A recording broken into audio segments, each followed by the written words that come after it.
Aurélien, salut. Donc, toi, Aurélien, tu es Boileau, le Oraille, c'est comme ça qu'on prononce, un guitariste, C'est euh, ça. donc de Seven Eyes Crow.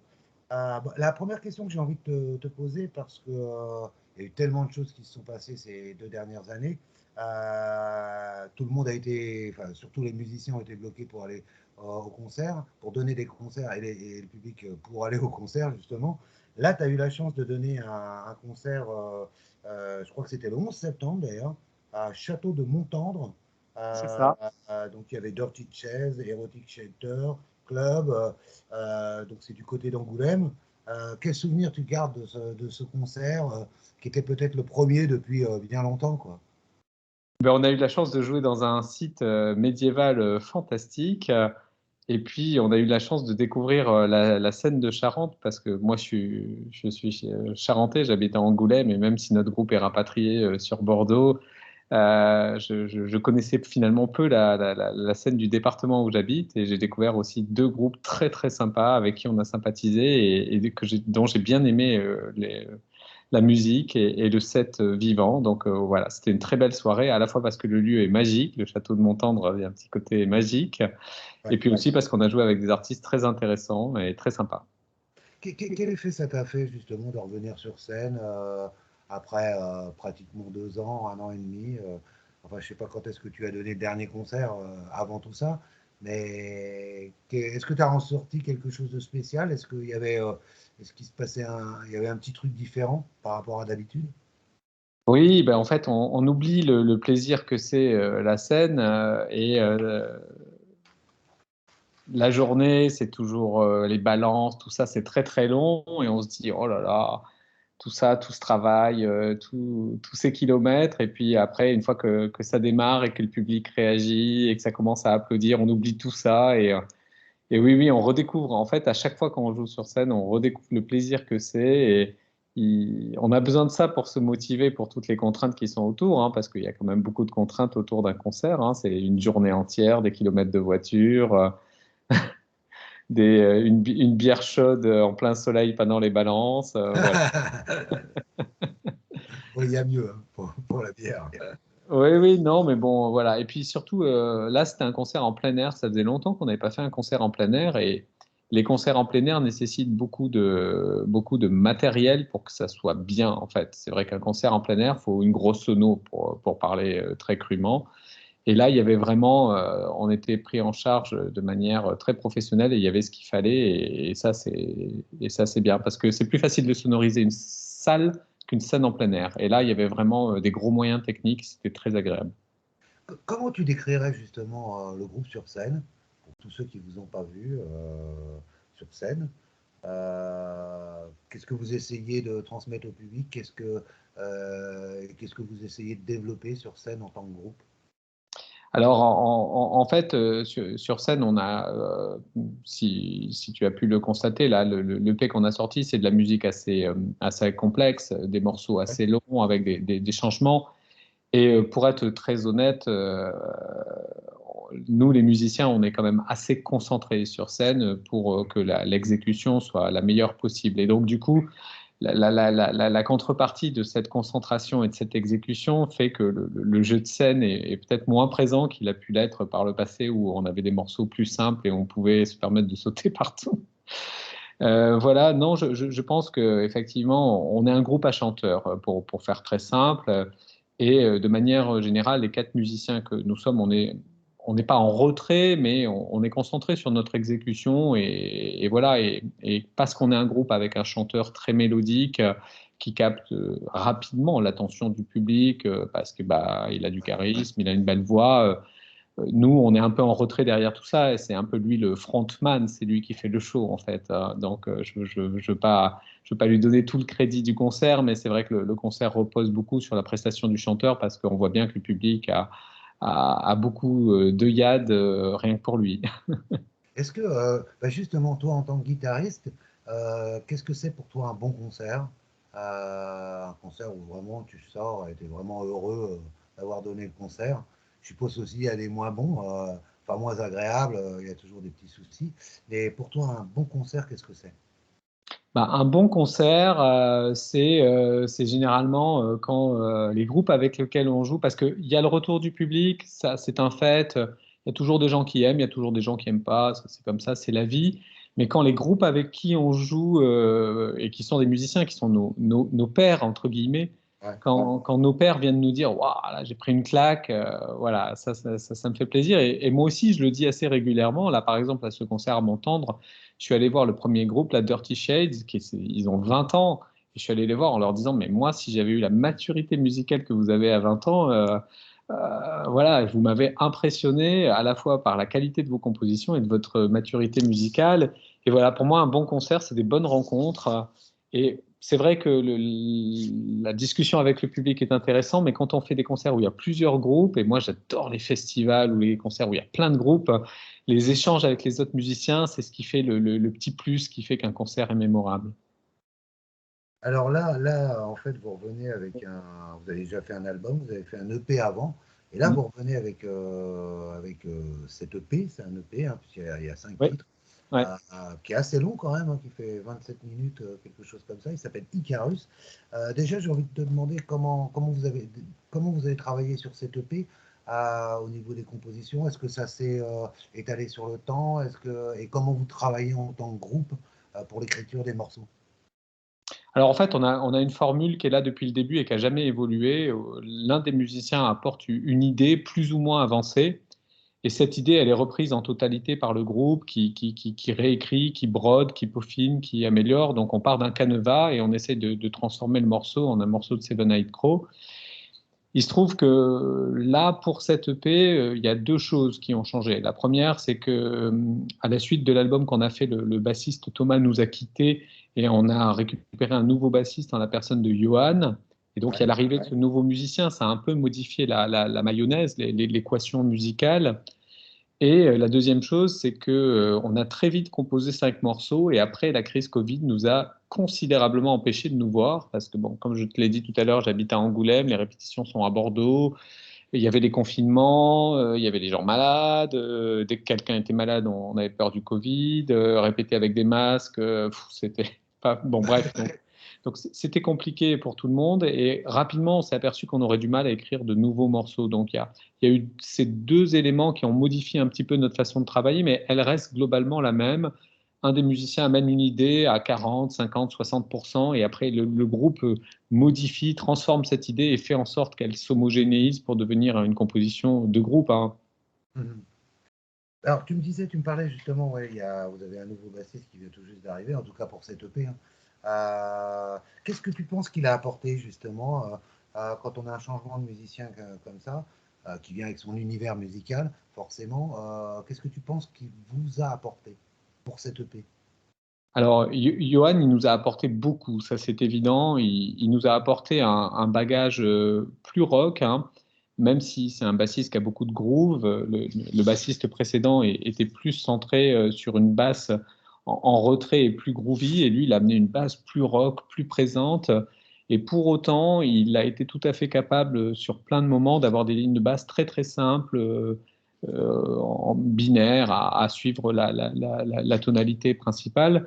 Et ce que Johan nous a apporté, c'est une énergie un peu plus rock à la basse, je m'entends, parce que c'est vrai que les morceaux sont peut-être plus calmes que ce qu'on a pu faire auparavant, et pour autant, la basse est plus rock'n'roll, elle est plus présente, elle est plus bavarde, elle occupe plus d'espace que ce qu'on avait pu faire par le passé, et quelque part, voilà, il nous a redonné une énergie rock dans son jeu de basse.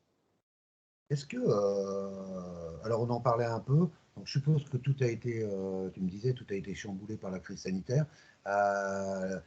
L'album par lui-même, vous l'avez enregistré en mai 2021. Donc ça a été enregistré au Bud Studio avec David Thiers. Alors déjà, comment s'est passé l'enregistrement? Est-ce que vous avez pu travailler dans des conditions normales? Et comment vous enregistrez? Est-ce que vous étiez tous en studio? Est-ce que c'est un peu à la vintage, c'est-à-dire pas en home studio, on va dire, parce qu'il y en a beaucoup maintenant qui enregistrent en home studio. Comment ça s'est passé, vous? Comment vous avez travaillé en studio? Alors en fait, on a tous des home studios et donc de manière générale, quand on rentre en studio, les morceaux, on les a sur nos ordinateurs. on a déjà enregistré le morceau avec nos propres moyens, hein. La batterie a été enregistrée à la salle de répète, les instruments ont été faits en instruments virtuels, le chant a déjà été enregistré. Et quand on arrive en studio, on a des pré-productions qui sont très très avancées et on va faire très peu de changements sur les structures, sur les mélodies, sur les paroles. Tout est très très écrit en rentrant en studio. C'est le Bud Studio, c'est un studio classique, hein, et nous on a fonctionné comme fonctionnent beaucoup de groupes actuellement en re-re, c'est-à-dire on n'a pas enregistré tous ensemble en jazz, tous ensemble comme le font les musiciens de jazz. On a enregistré la batterie dans un premier temps. On a enregistré la basse dans un second temps, puis les guitares, puis les batteries. Alors effectivement, on n'est pas toujours tous ensemble, mais globalement, la plupart des musiciens sont là pour être à l'écoute des enregistrements. Quand le batteur enregistre, on est là pour dire, ah oui, bah, tu vois, tel passage, tu trouves que c'est bien, mais nous, on a senti que c'était un peu en derrière, un peu en dedans et tout ça. Donc on est là pour donner le ressenti. On n'est pas là forcément 100% du temps lors des prises d'un de nos confrères, mais globalement, on est là globalement quasiment tous et on vérifie la bonne tenue des enregistrements des compères. Alors, tu me disais, enfin, vous avez travaillé avec David Thiers. Qu'est-ce que tu penses qu'il vous a apporté justement au niveau de l'enregistrement? Tu me disais qu'il n'a pas tellement, vous ne modifiez pas les chansons, donc je suppose qu'il n'a pas trop intervenu à ce niveau-là. Mais qu'est-ce qu'il vous a apporté au niveau de l'enregistrement? Alors, David Thiers, il n'a pas joué un rôle de producteur comme peuvent faire parfois les gens qui nous enregistrent en disant, écoute, ça c'est pas bien, tu devrais le zapper, ça vous devriez faire plus long ou tout ça. Non, non, il est resté dans un rôle d'ingénieur du son, mais avec une place très très présente. C'est-à-dire qu'il a coordonné toute la prise de son en nous disant bah, plutôt telle guitare, plutôt tel ampli, parce qu'on avait amené plusieurs types d'amplis, plusieurs types de guitares. Il a été assez dirigiste sur ça. Je crois qu'il savait exactement ce qu'il faisait. Et, ce qu'il nous a apporté, c'est qu'il a réussi dans son mix, alors qu'on est tous très bavards, hein, on pêche peut-être un peu trop en mettant tous beaucoup, beaucoup. Donc il y a beaucoup de parties de guitare, beaucoup de parties de chant, ça s'entrelace. Voilà. Et lui, il a permis, par son mix et par la façon qu'il a eu de nous enregistrer, il a permis de faire en sorte que tout s'entende et qu'il n'y ait pas un brouhaha. Voilà, quand tous les instruments sont bavards, ça peut être un brouhaha. Et non, lui, il a réussi à faire en sorte que ça soit musical, que tout s'entende, en mettant chaque chose à sa place. Ah, il y a 5 morceaux sur le EP. Le premier, c'est Eyes Wide Shut et le dernier, c'est Visions. Est-ce que toi, en tant que guitariste, il y a certains morceaux de cet EP qui ont été vraiment un challenge à enregistrer? Alors, oui, oui, oui, il y a le premier morceau, Eyes Wide Shut, parce qu'il est long, 7 minutes 30, c'est un challenge à enregistrer parce que il y a des parties qu'on ne peut pas découper, il faut les enregistrer en une seule traite, parce que si on s'interrompt, et, bon, ça s'entend, on fait des collages, c'est pas joli. Donc oui, ça a été assez long parce que des fois, il fallait faire une exécution impeccable d'une minute 30 en continu ou 2 minutes. Alors bon, pour certains, c'est facile, et puis pour d'autres, c'est plus besogneux. Moi, je suis un peu besogneux de ce côté-là, mais donc j'ai refait, bon, jusqu'à ce que ça soit bien. Et après, effectivement, il y a dans certains morceaux, voilà, sur Visions, par exemple, le dernier, le tout premier arpège de guitare est relativement difficile parce qu'il y a des écarts de doigts très importants sur plus de 5 cases. Et donc, c'est des accords assez difficiles. Et comme je le tiens en boucle pendant plus de 2 minutes 30, cet arpège, je termine à la fois en enregistrement ou sur scène, souvent avec une crampe dans les doigts quand je termine l'arpège. Donc voilà, oui, donc il y a des petits. Mais bon, c'est ça aussi qui est intéressant, c'est de se mettre en danger, c'est de se pousser dans des recoins, parce que si c'est pour faire toujours la même chose qui est facile, bon, on se redit. Ouais, alors tu me disais David Thiers, donc c'est lui qui a mixé, qui a masterisé l'album aussi, je suppose. Oui. Justement, quand on travaille avec quelqu'un d'extérieur, comme ça, est-ce que vous, quand vous êtes rentré en studio, quand vous avez fait votre pré-production, enregistré vos morceaux, est-ce que vous aviez un son en tête? Est-ce que vous aviez envie de quelque chose de particulier au niveau du son? Alors, en fait, on a choisi David Thiers parce que c'est une personne incontournable sur Bordeaux. On connaît bien son travail parce qu'on a beaucoup de groupes sur Bordeaux qui sont des amis à nous, qui ont travaillé avec lui. Et c'est vrai que quelque part, on savait un petit peu comment ça allait sonner en faisant le choix de David Thiers et ça a bien répondu à nos attentes parce qu'il a fait ce que l'on souhaitait qu'il fasse, mais il l'a fait encore mieux que ce que l'on pensait. Donc oui, on savait comment on voulait que ça sonne. On voulait que ça sonne très rock.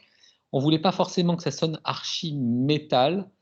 Et David Thiers, c'était justement parfait parce qu'il est capable de faire sonner un groupe très métal s'il le veut, si le groupe le demande, de faire sonner un groupe très rock. Il est capable aussi de faire toutes les nuances entre les deux.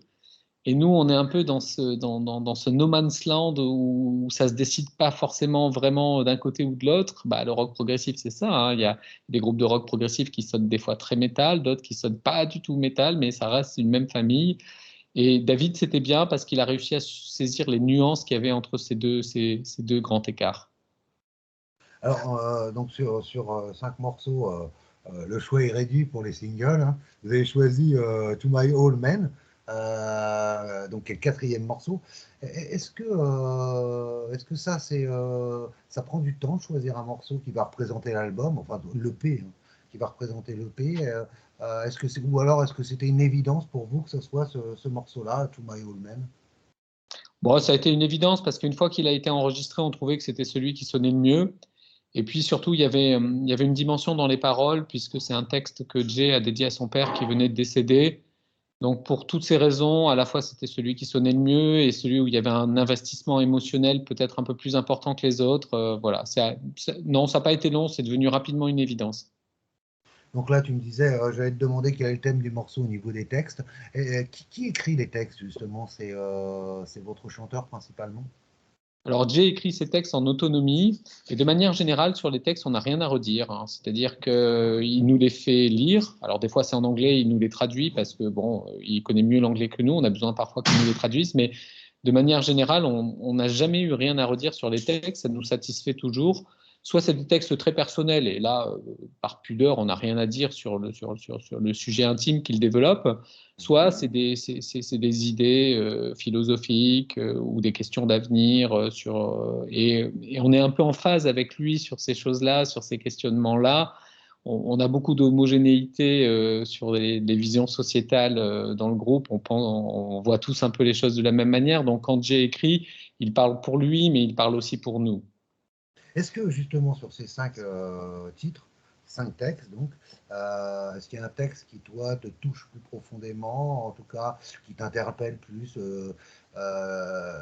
qui te parle plus, quelque part? Moi, j'aime beaucoup le texte de Visions parce que c'est un texte qui interroge l'avenir et c'est vrai que bon, là, on sort d'une crise sanitaire, mais demain, il y a une crise climatique, hein, et effectivement, on parle beaucoup de tout ça entre nous. On a beaucoup de discussions parce que, bah, voilà, parce qu'on est parents, on a des enfants, on est sensible à ce qui se passe dans la société d'un point de vue politique, d'un point de vue écologique, d'un point de vue climatique. Et donc, on parle beaucoup de tout ça. On a des discussions très animées, mais bon, animées dans le bon sens, parce que globalement, on voit les choses un peu de la même manière. Et j'aime beaucoup le texte de Visions, parce que c'est un texte qui interroge beaucoup l'avenir et il reflète effectivement à la fois les pensées de Jay, mais aussi celles du groupe derrière. Alors, le pays s'appelle Icarus, donc tout le monde connaît Icar. Est-ce que ça a un rapport avec la légende d'Icar ou pas du tout? Bah, en fait, il y a un petit thème dans Seven Night Crow. On est toujours en train d'interroger le ciel, le soleil, voilà. Et notre première EP s'appelait Dark Ways to the Sun, donc le soleil. Donc là, Icar, c'est un homme qui veut se faire Dieu et qui cherche à monter trop haut. Et parce qu'il monte trop haut, il se brûle les ailes. Et quelque part, c'est une métaphore un peu de ce que l'humanité est un peu en train de faire, à vouloir diriger la Terre en se faisant Dieu. Et on est en train de la saccager. Donc ouais, il y avait ce côté métaphorique dans Icar. Et puis en plus, bon, il y avait aussi cette idée de pochette. Et quelque part, le thème d'Icar et la pochette, elles sont venues en même temps. Et l'un a fait trouver l'autre et l'autre a fait trouver l'un. Ça s'est trouvé tout seul comme ça en même temps. Ouais, très belle pochette avec cette montagne, ce soleil rouge, enfin, ce coucher de soleil, et cet homme seul, on ne sait pas ce qu'il fait, on ne sait pas ce qu'il attend. À travers la pochette, vous aviez justement envie qu'il y ait une interrogation derrière cette pochette? Oui, c'est ce que je te disais. On est dans la ligne droite un peu des textes où Jay interroge l'avenir sur c'est quoi l'avenir de l'humanité, c'est quoi les décisions qu'on va prendre. Voilà, je trouve que cette pochette, elle est belle, mais elle interroge aussi. Et on parlait tout à l'heure de Trust. Bon, il y a des groupes qui sont revendicatifs. Et j'ai beaucoup de respect pour eux. Ils ont des discours au premier degré. Ils disent clairement ce qu'ils pensent.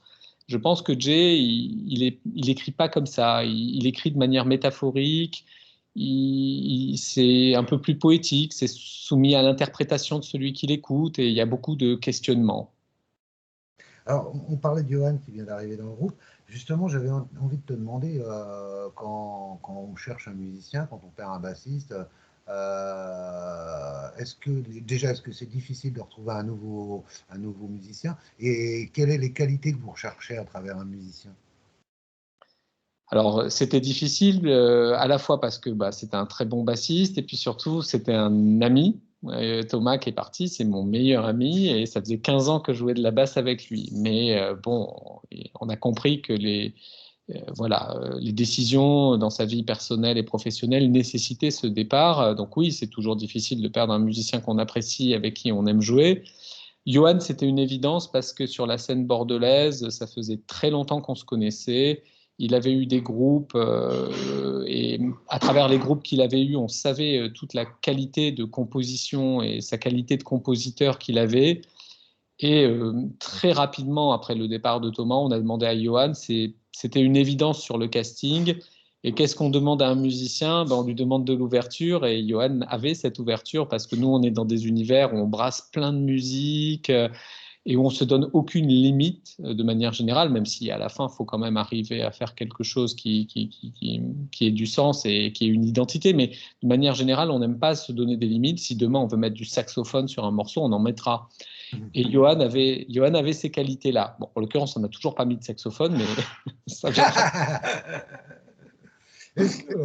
Alors, il y a un album qui est sorti il y a 3 ans maintenant, c'était en 2018, Organize Chaos. Quelle est selon toi justement l'évolution musicale qu'il y a entre ce nouvel EP et cet album? Les différences pour vous en tant que musicien par rapport à l'album avec cet EP? Bon, il y a clairement moins de violence hein, sur cette EP par rapport à l'album précédent. Ce qui se passe, bah, c'est on prend de l'âge, on prend de la bouteille. Donc, j'avais déjà fait une analogie. Je vais oser la refaire. Puisqu'on est bordelais, on espère se voir comme une bouteille de vin Ah oui, il qui y en a des vieillit très bien. bonnes. Donc, bon, là, en l'occurrence, ouais, les principales différences, c'est que il y a un peu plus de maturité, un peu plus d'expérience, et puis aussi l'envie de prendre un peu plus de risques. Par rapport au premier EP, l'album prenait déjà un peu plus de risques, et là, on en a pris, je trouve, plus. Alors, ça s'est un peu calmé comme musique, mais on est allé explorer des territoires où on est allé plus loin que sur l'album précédent, oui. Alors, oui, je crois que le groupe a débuté en 2013, hein, à peu près. J'ai envie de te demander, donc là, ça va faire 8 ans. Quel regard tu portes sur toute cette aventure de Seven Eye Crow, sur ces 8 ans passés au sein du groupe et sûrement peut-être un petit peu avant? Bah, ce regard, c'est un regard d'amitié parce que, bon, faut bien être honnête, de nos jours, le métal, le hard rock en général en France, c'est pas vraiment professionnalisant. Les groupes qui arrivent à se professionnaliser dans ce type de musique en France, on les compte sur les doigts d'une main, ou de deux. Donc, c'est vraiment un regard d'amitié parce que, il y a tellement d'investissements dans cette musique qu'on est obligé de partager beaucoup de choses avec ces gens-là. Et moi, c'est mes amis, hein, c'est mes principaux amis. Je dirais pas que c'est mes seuls amis parce que c'est pas vrai, j'en ai d'autres, mais c'est mes principaux amis. Donc oui, c'est un regard d'amitié sur ces 8 ans. Une belle Justement, amitié qui continue. Justement, comment vous vous êtes rencontrés et qui a eu l'idée finalement de fonder un groupe à peu près à cette période-là? Est-ce que ça vient de toi? Est-ce que vous vous connaissiez avant et finalement vous avez eu cette idée de monter un groupe ou est-ce que vous aviez déjà un groupe avant? En fait, ça fait 20 ans qu'on a des groupes de rock sur Bordeaux, tous. On s'est déjà croisés sur des scènes, on avait fait des concerts sous des noms de groupes différents. Et c'est un peu le jeu des chaises musicales. Et il y a un moment donné où moi, j'avais un groupe qui se terminait avec Tom, le bassiste, et on voulait repartir sur un projet, mais on voulait que ce projet réponde à un cahier des charges de liberté, d'ouverture, avec des gens qui soient capables de jouer du funk ou du jazz si on avait envie. En pratique, on n'en a pas mis, ou très très peu.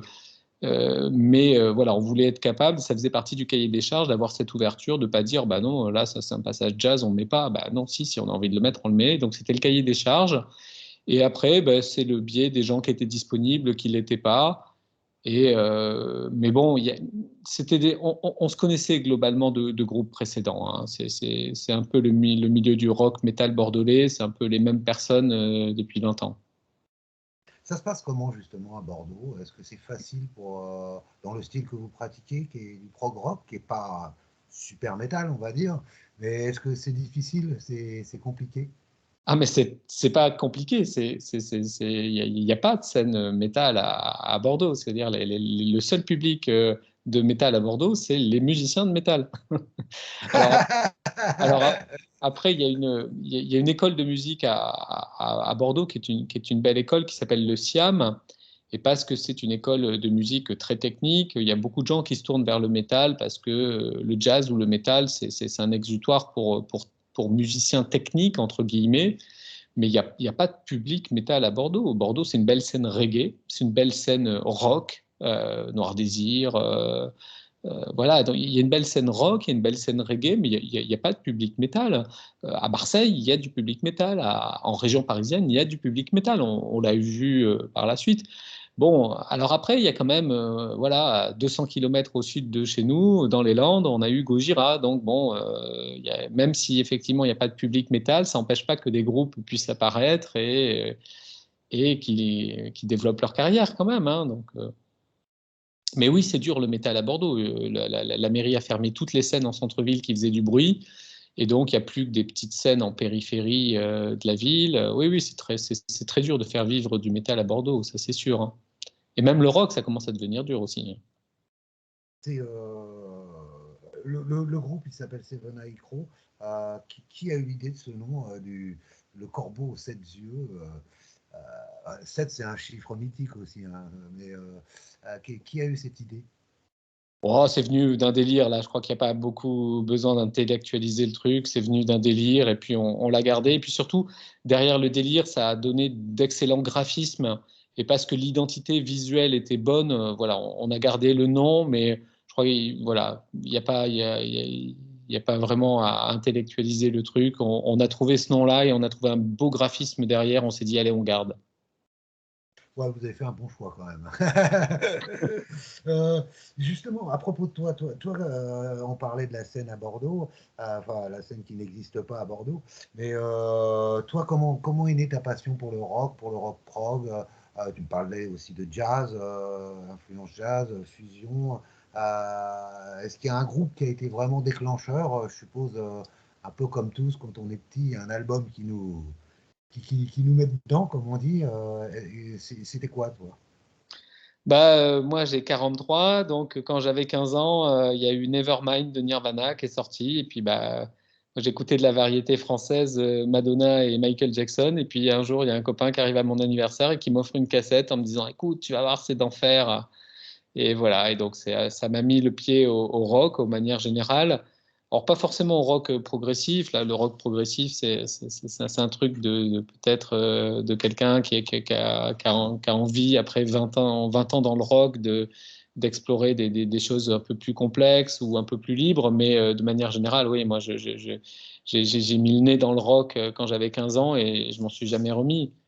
Donc il y a eu, oui, Nirvana, c'est difficile de dire le contraire, mais quand on a 15 ans et que tout d'un coup la vague grunge arrive, comme ceux qui ont connu le Hendrix quand ils avaient 20 ans, voilà, on se mange ça dans la tête et c'est difficile de s'en remettre. Donc moi, il y a eu Nirvana qui m'a mis le nez dans le rock. Et puis rapidement derrière, il y a eu des groupes comme Rage Against the Machine ou les Red Hot Chili Peppers qui nous ont ouvert sur la scène californienne. où j'ai beaucoup aimé ces groupes aussi parce que c'était le lycée, c'était les groupes à la mode et tout ça. Donc ouais, oui, moi je suis un enfant du rock, mais du rock des Et 90, voilà. rock 90, ouais, 91, Nevermind. Euh, et la guitare, ça a été une évidence. C'est aussi ces groupes-là qui t'ont donné envie de prendre une guitare. Tu aurais pu être Oui. chanteur, je sais pas, bassiste, batteur. Non, non, mais la guitare, c'était simple parce que voilà, il n'y avait pas forcément un gros investissement. Et puis ben, voilà, moi j'ai 15 ans, c'est de l'adolescence, j'avais envie de faire suer mes parents. Il n'y avait rien qui pouvait les faire plus suer que je me mette à la guitare électrique.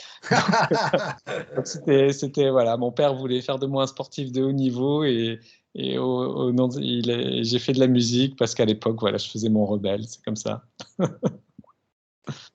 Pour conclure, j'ai envie de te demander, justement, bon, ça vient de sortir, c'est chez MO Music, hein, donc ça s'appelle Icarus. C'est sorti en janvier, hein, je crois, le 21, je crois, c'est C'est sorti. ça, oui. C'est tout récent. Déjà, est-ce que tu es satisfait des retours que tu as dû avoir sur les réseaux ou ailleurs? Alors, on a été surpris par effectivement, on n'a aucun mauvais retour. Clairement, c'est pas vantard de dire ça, c'est un état de fait. Voilà, bon, après, peut-être qu'il y a des gens qui font pas de retour parce qu'ils n'ont pas aimé, mais en tout cas, bon, on n'a pas vu écrit que des gens n'avaient pas aimé. Donc oui, plutôt des bons retours et on en est satisfait. Et puis ben, là, on voit un petit peu le nombre de followers sur Facebook qui monte avec des gens en Italie, des gens en Espagne, des gens dans les pays de l'Est. Donc bon, ça nous fait plaisir aussi de dire que voilà, notre musique, parce qu'elle est chantée en anglais, elle sort un peu du giron de la France, donc ouais, des bons retours pour l'instant. Après, bon, c'est un EP, hein, donc un EP, ça a forcément une portée plus limitée. C'est vrai que, à juste titre, les gens considèrent que c'est un produit un peu mineur par rapport à un album, mais pour un EP, oui, oui, on est très satisfait des retours que l'on a, oui. Et vous voyez comment l'avenir dans les prochains mois? Est-ce que vous pensez déjà à l'album, qui serait le deuxième album, en fait? Ben, en fait, l'avenir, à défaut de pouvoir faire des concerts, parce que c'est quand même pas la meilleure période pour se lancer dedans, et bon, je pense qu'il y en aura quand même quelques-uns qui vont se faire là dans l'année à venir, mais bon, clairement, on réfléchit pas à des concerts ou des tournées parce que c'est trop compliqué actuellement à organiser, et puis de fait, quand c'est compliqué à organiser, bah, on se tourne vers d'autres choses. Oui, on s'est déjà remis à composer et je pense qu'on ne refera pas un EP. Non, maintenant que la formule est bien établie avec Johan, je pense qu'on se remettra dans un album pour la suite. D'accord, donc là, peut-être un album dans 1 ou 2 ans.